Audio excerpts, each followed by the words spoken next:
Hey, Diana, did you know that strategy is actually pretty easy? Mark, that's the dumbest thing you've ever said. Ladies and gentlemen, jurists and just curious, welcome to the Successful Barrister Podcast. Here you'll learn about marketing, management, and life skills for lawyers that probably won't get you disbarred. Hosted by Marc Whitehead, a seasoned lawyer who remembers when fax machines were cutting edge, and Diana Berry, attorney, COO, and the brains behind the scenes. Together, they are the legal world's most dynamic duo since statutes met regulations. So if you're looking to build a practice, not a prison, you're in the right place. Welcome to the Successful Barrister, where legal legends are made. Welcome to the Successful Barrister Podcast, the podcast for lawyers regarding marketing, management, and life skills that probably won't get you disbarred.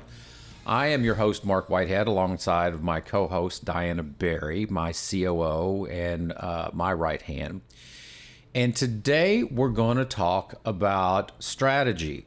And strategy is always a lot of fun for me because I'm kind of geek out on different strategy books that are out there in the business literature world. One of my favorites, our favorite strategist, is Jim Colins. Mm-hmm. And I think one of the focuses today of what we're going to talk about is Jim Colins actually reissued his first book, which was originally called Beyond Entrepreneurship.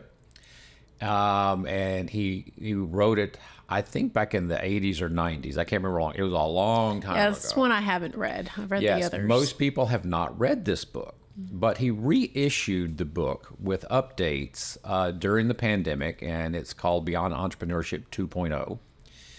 And so it's the original text of the book, but then at the end of the chapters, he writes additional comments and clarifications and updates, for the post-COVID world. But it's got some oldies and goodies in it, and I thought it would be something great to talk about because it's basically a book about business strategy. Mm-hmm. And strategy, in my mind, it's, that old adage, it's all about making good choices. I mean, you've got a child, I've got 4 of them. God knows how many times they have walked out the door and I yelled at them, hey, make good choices, and they look back at me with this smirk like, yeah, right. Yeah.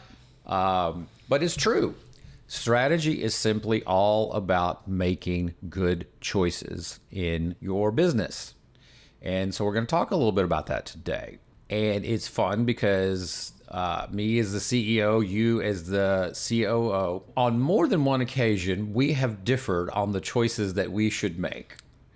Probably every day. Probably every damn day we differ on the choices that we should make. But somehow we eventually figure out how to work it out. So we're going to talk a little bit about that methodology, about how to work out and make good choices. In other words, make great strategic decisions that will propel your business forward. And we're going to talk about really using the example of your own career today, right? And how you made that's one big strategic decision. Yes. Well, it is a series of strategic decisions, and I've been doing this for 32 years. And what I did when I first started practicing law 32 years ago is nothing like what I do today.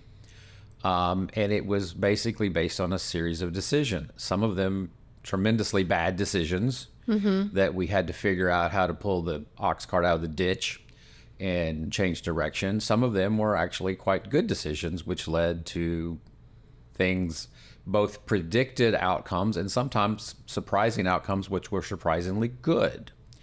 That's one of the things is, that Collins talks about in his book is like the best companies out there know how to capitalize on their good fortune. So sometimes you just have to recognize when good things fall your way and you need to take it and run with it. Exactly. And it's a really complex book. I think I read that he added 15 essays and was just trying to really focus more on the small company, because his big books like Built to Last, Good to Great, that some of our listeners may be more familiar with, are about the bigger companies. And so hopefully this podcast will provide some insight for firms of our size, maybe smaller, to see how you used strategic decisions. As George Bush would say, strategery. But you started out actually as a personal injury attorney. You are board certified. No, okay. No, I did let's not. Go back. That's what I'm further in saying. time. I have made multiple twists and turns over my life. So one of the things is when I was in law school, I had 3 different jobs in law school. I worked for a commercial litigation firm that did creditors' rights and bankruptcy. I worked for an insurance defense firm, which Really? I did. What? I worked for the enemy. Which, I have that on my resume too. I know. Quite frankly, they were very good people. They were extremely nice people. Absolutely. And I worked in the district attorney's office for a while. So when I actually started practicing law, I kind of flipped over and did the opposite side of what I had learned throughout my, I was fortunate enough to work all throughout law school, which I think is invaluable for anybody that is in law school, to get some experience and kind of get a sense of what's going on.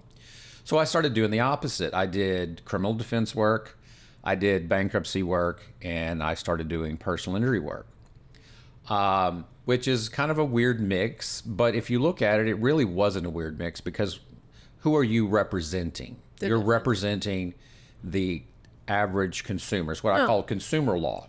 Well, it's all Consumer based. So in other words, what do individuals, if you're either sort of typically represent businesses like banks, corporations, the government, whomever, or you represent individuals. Well, what do individuals need? Well, they need family law, they need personal injury law, they need criminal law, they need probate and estate work, those sorts of things. I'm probably missing a few. But what I realized is my market is the individual person. And usually it's the blue collar to maybe, mid-level white collar person. So that was the first kind of thing I realized was who was actually going to hire me, especially as a young attorney. ExxonMobil is not going to hire me. Chase Bank is not going to hire me. Who would hire me? So you kind of have to figure out what market is available to you and what the needs of that market are. So that's kind of how I started out. And over time, I realized that there was more money and more scalability on the personal injury side of the practice than there was on the criminal defense side. There's so very you completely few. switched from defendant to plaintiff's work. Right. We basically phased out the criminal law work, even though it's quite interesting. It's interesting work, but quite frankly, most criminals, people accused of crime, the citizen accused of crime, that's how we used to rephrase it. They really don't have a lot of money. Okay. So there's not a tremendous amount of upside there. So it was more of a business decision. From a for a personal standpoint, criminal is actually quite interesting to do on a daily basis. It is very kind of a daily stimulating thing. Bankruptcy work, was an interesting line of work. I liked doing it, but the problem is they came in the mid 2000s and really, really changed all the rules and in a way that I just thought was just, it was going to make life tough. It was never the biggest part of my practice to begin with, but it was going to make life tough. So I made the strategic decision. I made the choice to drop that as a practice area and just to go full bore into plaintiff's contingency fee type work.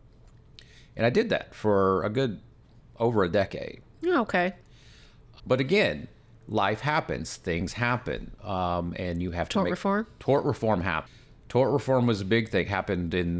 Started big time in 2003, hit again in 2005. And we're in the state of Texas, and basically just so many things started to go south. I started to see the writing on the wall that I thought, I have another possible area of practice that I can move into, and that's disability law. And I really enjoyed disability law. So I started thinking about that in terms of, I need to make some strategic choices in my career. What do I want to do with the rest of my life? Do I want to be constantly on call to go to trial, on car wreck cases, on trucking cases? And I tried a bunch of cases in my day. And I made the strategic decision that it just didn't suit my goals in life. It didn't suit the type of life that I wanted to live. I had 250 active cases constantly on call to go to trial. You could never take a vacation because you might get called to trial. You never knew which case was going to go to trial because you want the way the 2-week docket system works. You might have multiple cases that are on call. And maybe they go, maybe they don't. It's not a fun existence, especially if you're the one trying all the cases. So in our next segment, we're going to talk about kind of 3 or 4 steps that you've used, kind of echoes Colins' work in Beyond Entrepreneurship 2.0, and how you kind of ended up as a disability attorney. Exactly. Very cool. This podcast is sponsored by Marc Whitehead Associates, a national disability benefits law firm. Marc Whitehead runs a firm of over 60 dedicated people whose mission is to make a difference in the lives of our injured and disabled clients. Marc represents disabled claimants in Social Security disability, private disability insurance, and veterans disability claims in all 50 states.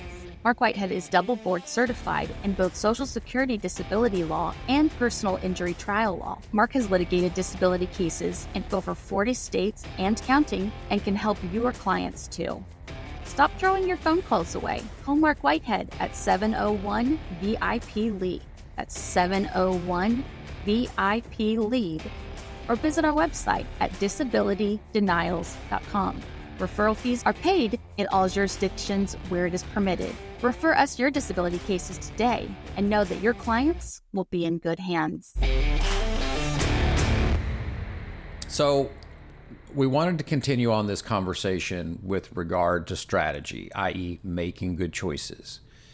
As we were talking about in the break, I think the first step in making good choices is to know what your strengths are. The corollary, obviously, is to know what you're not good at, what are your weaknesses, and try to chart a path of good strategic choices based on what your strengths are and trying to avoid what your weaknesses are, or at least understand what your weaknesses are and put up some guardrails around it.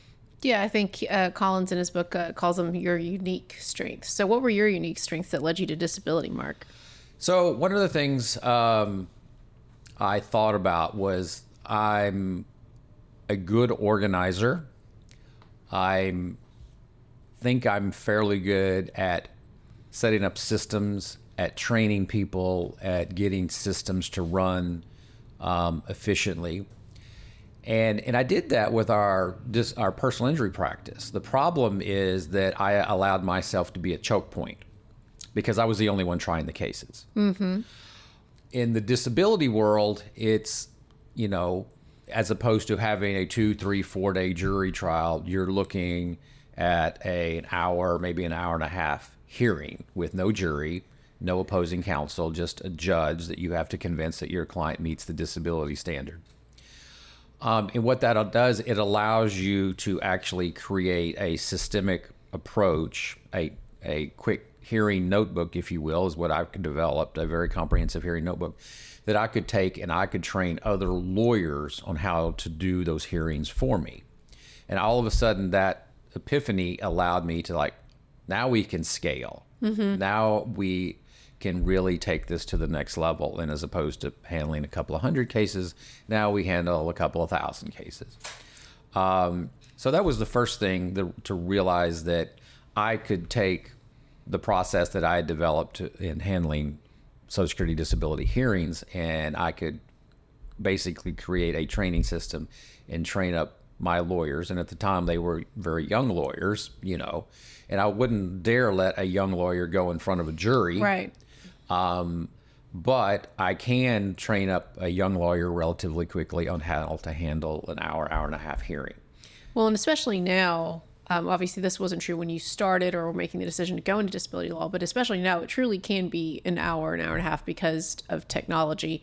We're doing them mostly via phone now, sometimes via Zoom. But back then, even if you had a hearing for the day, it's not like you knew when your hearings were going to be. So back to kind of what we talk about in our opening about this developing a practice, not a prison, you could plan. You got your life right, back. and that's one of the things. Is so that unlike a personal injury docket where you're on a 2-week on-call basis for all your cases on a rolling basis, SSD hearings are set at a specific time on a specific date, and they're usually set about 2 to 3 months out in advance. So you can plan your life. And if you happen to have a block of time that you don't want hearings set, you can arrange that to where they won't be set during that time, or at least you can get somebody to cover them for you. So all of a sudden I regained the ability to plan my life.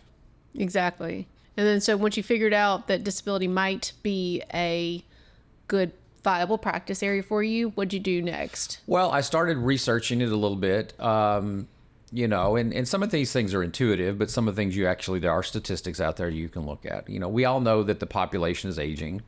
The statistics show that the number of disability claims being filed over the years has increased steadily as the population ages, as you would expect. Well, this is part of that part of Colins' book that you like, the fire bullets, not cannonballs, right? So you didn't go all in right away. Absolutely not. So we developed, while we were still doing personal injury, we developed a disability docket. It was a relatively small docket. I had one paralegal assigned to it. Again, initially, I was the only one handling those hearings, but I quickly learned that I could train my young lawyers who were young at the time. They're not young anymore, but at the time, I could train them to handle these hearings, and they did a bang-up job. They probably had better results than I did, quite frankly. We did it on a limited scale. Yeah, you tested the market. Right. The other thing is you have to test the marketing side of things. So as tort reform came in and made PI work even harder to do, in other words, to get paid, yet there seemed to be more and more people jumping into the PI market because everybody sees it as it does have potential big dollars in, depending. But it only has big dollars if you can get the right cases. Otherwise, it's just a saturated. It's just everybody out there is a car wreck lawyer, and you can't distinguish yourself. You can't market yourself effectively, if everybody's doing the same damn thing. Well, on the disability side, there's not that many lawyers out there that are doing it. There are a good number, but not, it's not like in the personal injury world. So it was more of a blue ocean. I mean, I had sort of free reign, and it wasn't hard to become, the disability lawyer in Houston, Texas. And then now it's actually a nationwide practice, right? Yes, now we've moved on statewide and nationwide, but it wasn't hard to dominate Houston, Texas initially, and then from there you have a base and you can just expand out geographically. And then is that one of the reasons why I think Colins calls this the kind of how you decide where you place your big bets? Right. So you have to place, what he does, he advocates, placing big bets. But before you place your big bet, you need to test. And the way he phrases it, he goes, fire rifle shots, not cannonballs. Mm-hmm. I guess in the analogy, a rifle shot is just one small bullet, and it's basically your testing. Let's do this in a small way. Let's test it out. Let's see if it works. And then once you figured out it does work, you figured out where to fire that, rifle shot. Now place your big bet. Your big bet is the cannonball. Now fire your cannonball in that direction. That allowed you to expand nationwide and become truly the nationwide practice that we are today. Right. So you just, it's one of the beauties of what we do. It's the federal practice. I'm not limited by the state borders. Or your licensure. Or my licensure, yeah. Once we tested it out, and it took several years. I mean, I'd say we were probably doing this a good 3 or 4, maybe even 5 years before we just said, we're going all in on the disability side. We're going to give up. You're going to phase out your other dockets. We're going to phase out the car wreck practice. We brought in an of counsel to handle that for us, and we just kind of moved out of it. Like I said, we tested it first. We didn't just go all in without firing a few rifle shots. Everything has to be tweaked, and so one of the things that opened up, one of the I would say the fortunate consequences of that is that what we realized that about every 10 to 15 of our clients had a disability insurance policy that they would come to us like this Unum or Hartford or Aetna or Cigna, whomever it is. They've denied my disability insurance claim. Can you help me with that as well? Oh, and that's how you got into... That's how we got into the insurance side of things. I didn't even know it was a market. I didn't even know it was a thing until my clients started bringing it to me. And that would not have happened, had we not gotten into the Social Security disability world. And all of a sudden I saw, hey, there's a market out there that nobody is tapping into. And the reason nobody tapped into it was because these claims are all group employee benefit plan claims, which means they're governed by ERISA, and lawyers hate ERISA. They absolutely hate it. It takes, you don't get a right to a jury trial in an ERISA case. You don't even get a real trial in an ERISA case at all. You have to go through a big administrative process. It's complicated to explain to the judge who really doesn't also understand. Right. Most judges don't understand ERISA. So that's even the harder part. One path is not even understood by them. But what happened is, just by accident, just by following, but by paying attention, I found another market for another type of practice that was adjacent to what we were already doing. And so now the disability insurance claims, we've got hundreds and hundreds of those, and we actually make more money at that than we do the underlying Social Security disability claims. But it is still the Social Security. We have more of those, but obviously due to the fee cap, we don't make as much money on the Social Security. Right. But another one of Collins' big kind of like tenets of the book is, protecting your flanks. And so in some ways, when you expand it into the disability insurance practice area, Social Security, which was your initial entree into the disability side, that was kind of protecting your flanks by continuing to establish that, staying there, and really expanding that practice area. It's grown. I think my last numbers say since my 4 years, I just had my 4-year anniversary. Mm-hmm. Happy anniversary, Mark. Happy anniversary. 170% since I've been here. A number of cases we've grown in the Social Security. But while you've grown in other areas too, the Social Security is kind of what Collins, I think, would say, protecting your flanks. Right. So it's the steady work. Mm-hmm. You're never going to get rich, but you're going to get steady. So when he talks about protecting your flanks, what he really is talking about is mitigating your risk. Exactly. So you're obviously taking risks when you fire that cannonball, but you want to make sure that the risk you're taking, if it fails, won't be fatal. It won't bankrupt you. So yes, while there was risk in shifting over to the disability side, the fact that it's a volume practice means that, we're always going to have cash flow because of it. It may not be great, it may not be where you want it, but it will always be a significant amount, and it will always protect you from that worst possible thing, which is bankruptcy. It also allowed us to move into the third practice area, which was veterans disability. And that was a new opportunity that came to us, just kind of hit us out of the blue, because for those who don't know, up until 2007, it was against the law for a lawyer to charge a veteran more than $10 to represent him before the VA. I didn't know that. Yes, that was a law, and it was specifically designed to keep lawyers out of the system. And quite frankly, it was the veterans advocacy groups out there that realized that veterans were being denied access to the legal system. If you don't have access to a lawyer, you don't have effective access to the legal system. So the veterans advocacy groups out there lobbied Congress to change that rule, and they changed it in 2007 to allow us to charge a contingency fee in a veteran's disability claim. So that opened up a third avenue of disability law. Again, that just sort of hit us. We weren't expecting that. But, you have to take advantage of the luck that presents itself to you. And again, being the federal government, they fee cap us as well. So, it's not the panacea, but it's good, steady work. And it's rewarding work. I mean, helping a veteran get their disability benefits is absolutely rewarding work.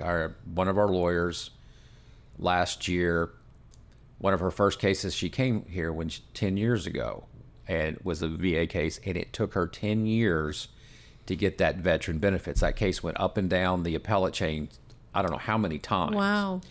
But she fought it for 10 years, and she was almost in tears when she finally won that case. Yeah, that's a great story. Very rewarding work, and that's kind of the ancillary upside to what we do. Is it's very rewarding work to be able to take, a disabled person who is, financially devastated, and to be able to get them their benefits, to be able to get them health benefits as well. Well, and especially against who we fight against, right? The big insurance company, the government, with all their complexities. Right. So in our next segment, I think we're going to talk about Collins's theory or thesis on extending your victories and how you manage to scale your disability practice. I'm Marc Whitehead, a lawyer, entrepreneur, and business coach. Thanks so much for tuning into the Successful Barrister podcast. We have a blast creating it, and I hope you find it helpful. If our chats have sparked your interest, I'd love to hear from you. Shoot me an email at marc@marcwhitehead.com. That's Marc spelled with a C. Enjoying the Successful Barrister newsletter. Even better, let's hop on a call. I'd love to chat about how we can collaborate, share ideas, or just catch up. All right. So what are we talking about here in the last section? We're talking about scaling. Well, I call it scaling. Collins would call it extending your victories. Yes. So Jim Colins, I think his last major point in what he calls BE 2.0, Beyond Entrepreneurship 2.0, was extending your victories, which in our vernacular, we would call that scaling up. So what does scaling up mean exactly? Well, that means taking what you do well and doing a whole lot more of it. Right. You know, people ask, well, how does McDonald's make money making 10-cent profit on a hamburger? They sell billions of hamburgers. A lot of hamburgers. A lot of hamburgers. We can do the same thing. In the law practice, we can do the same thing. Now, to scale up, you have to, number one, have the marketing in place to actually get a lot of new business. It helps if you're in a practice area that's less competitive. That's what we chose. We chose a practice area that was less competitive so we could more easily market, more easily scale up the business. But you also have to do the back end. You know, you can't just get a bunch of cases. You've got to actually service those cases. You've got to do the work. You've got to convert those cases into cash, particularly in a contingency fee world that we live in. So that's what we did. You know, we have to build out the infrastructure. You know, we went from, 15 years ago, I might have had, including myself, a total of 10 people working for me. Now we have somewhere in the neighborhood of 60. And that's just our domestic team. Yeah, just our domestic team. And then we've scaled beyond that by using some very good and very talented people overseas. Mm-hmm. But you've also expanded beyond our 3 traditional disability practice areas. So we talked about the 3 core practice areas, but again, extending on your victories, not only is it about expanding and getting more of those types of cases, what cases would actually fit well within that mix? You know, what would be, adjacent practice areas that sort of complement what you're already doing? The first one was we got into mass torts, which, again, I come from a personal injury background, and, traditional personal injury is what we call single event work, car accidents, truck accidents, premises cases. But you also have mass tort within the personal injury world. And what we realized over time was we had this massive database of people that had used various medical devices, that had used various drugs, that had various medical conditions that were telltale signs of certain toxic exposure. So we had this massive database of people that we could basically farm to get certain types of mass tort cases. For example, the 3M earplug litigation. And basically the case was about defective earplugs that were given to veterans during training when they were out shooting guns, doing target practice, artillery, things like that. And it basically caused massive hearing loss amongst these veterans because of this defective device. Well, we were able to mine our database and get a docket of those clients. The same thing with the CPAP litigation. Basically, the gist of the litigation was the CPAP machines that were given to people who had sleep apnea had a cancerous causing agent used in the foam in the foam dampening within the machine, and it caused respiratory cancers and respiratory illnesses. And half of our client base is on CPAP. So we were able to mine that database and develop a docket of CPAP cases, which, by the way, has just settled. It's ancillary to our core business in that the client base is the same. We have a similar client base. So we were able to scale it up, extend the victory, as Collins would put it, by adding an additional practice area that complemented what we were already doing. And in some ways, I know this is very basic, mass tort work is very similar, I think, to the disability work, very broadly speaking, in that disability is kind of a subset of administrative law. So you have a lot of case development, case management that happens before the actual legal trial work happens. And I think that we were set up very well for that because a lot of our work is already administrative in nature. We have a great system set up to handle administrative claims. We're just set up to do it. And in the mass tort world, it's generally not the typical mass tort practitioner that's trying the mass tort case, is what they would call a bellwether case. Exactly. The leadership within any particular mass tort has a trial team set up, and they're not even going to let you near their cases. That's not your job. Your job is to develop the case, develop the evidence on the individual basis to manage your docket. Which is really what we do in our other disability cases, right? So I think that we were set up that way. Right. Are we gonna tell our listeners about what else you've got in the works? All right. So here's the new one in the works. So, as a disability practice, our client base is older. And some would even say Typically. Elderly. Yep. Usually it's somewhere at the beginning in the 45 to 50 to 55 year range. But then obviously as we go through the process, they're getting older, getting into that 60, 65, 70 year range. So we've started adding elder law as a practice area because it complements what we're already doing. Traditionally, when we would see elder law issues come up, such as Medicaid planning, special needs trusts, things of that nature, we would just refer that out. Right.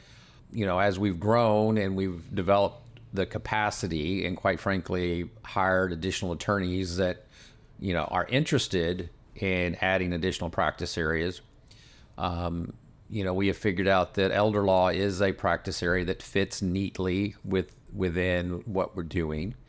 And we're beginning to add that as a practice area, particularly Medicaid planning. Because again, a lot of what we do in the disability world is we're trying to get our clients on Medicare and or get them on Medicaid. Right.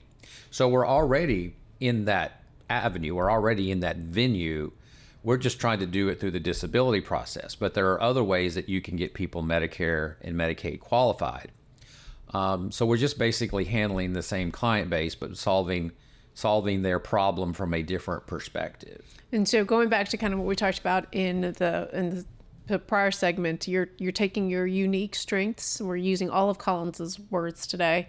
Your unique strengths of having a database of clients already needing these type of services, as well as your knowledge of the Medicare Medicaid system, to kind of test or to fire rifle shots. And right now we're in the rifle shot mode. Uh-huh. So we are not going full bore. We are handling specific, unique types of cases that fit within our strike zone. And we're developing, the expertise necessary to do it. We're also developing the infrastructure necessary to do it. But we're taking it in small steps. Well, and I think that, you've already said this, but, when Collins talks about placing big bets, it's not all of elder law. The elder law is so vast. Right. We're really going to focus on a very specific part of it, whether that's special needs trust but really we're really Medicaid. Focusing on the Medicare planning, the Medicaid planning and the part of special needs trusts and the, what I would call the Medicaid planning preparation work that many people need. So we're really focusing on that. We're not focusing so much on the other avenues like guardianships or probate or things like that. Though we may add those in the future, but we're just taking a rifle shot into a very specific slice that really meets the needs of our current client base and a unique set of criteria. Right. All the while protecting our flanks. Yes. Another Collinsism of our disability, your main core disability practice. Right. We're extending our victories, expanding our expertise one step at a time, and take advantage of basically the fortune that has fallen our way. But that fortune has fallen our way because, again, back to the original thesis of the podcast, is we're making good choices. And in the way I look at making a good choice, get the information you need, but you'll never have all the information you need. You're at some point you're going to have to take a leap of faith, but you just have to get as much information as you can to mitigate your risk, and then make reasonable choices that don't bet the farm. Choices that you can back out of if the choice turns out to be wrong. Exactly. Yeah. You know, you don't overcommit yourself, and you just take it one step at a time. Take that step, verify. Did that step work? All right, let's take the next step. Verify. Did that step work? Let's take the next step.